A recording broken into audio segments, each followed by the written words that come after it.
মনে রাখবেন ভাঙ্গা জিনিসগুলোকে আল্লাহ এমনভাবে সুন্দর করে নতুন করে সাজাবে, আপনাকে এমন সুন্দর জীবন দান করবে, যারা আপনাকে নামাতে চেয়েছিল তারা আপনি পর্যন্ত আর পৌঁছাতে পারবে না। সুবহানাল্লাহ। যারা আপনাকে টেনে ধরে নামাতে চেয়েছে তারা অনেক পিছনে পড়ে থাকবে, আপনি রবের রহমত নিয়ে অনেক দূরে এগিয়ে থাকবেন। মনে রাখবেন, শুধু একটু সয়ে যাবেন, একটু ধৈর্য ধরে থাকবেন, একটু সহ্য করে চুপ করে থাকবেন। যত সইবেন তত পাইবেন, যত সইবেন তত পাইবেন।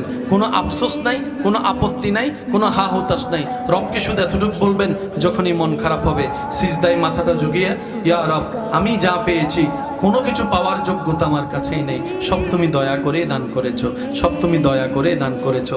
একটা জিনিস পাওয়ার যোগ্যতা আমার নাই, এই চোখ পাওয়ার মতো যোগ্যতা আমার কাছে নেই, এই কান শোনার মতো কান আমার কাছে নেই। আল্লাহ, কোনো কিছুরই পাওয়ার যোগ্যতা নাই, তুমি দয়া করে দেখার জন্য দুইটা চোখ দিয়েছো, তোমার দরবারে শুকরিয়া। সুবহানাল্লাহ।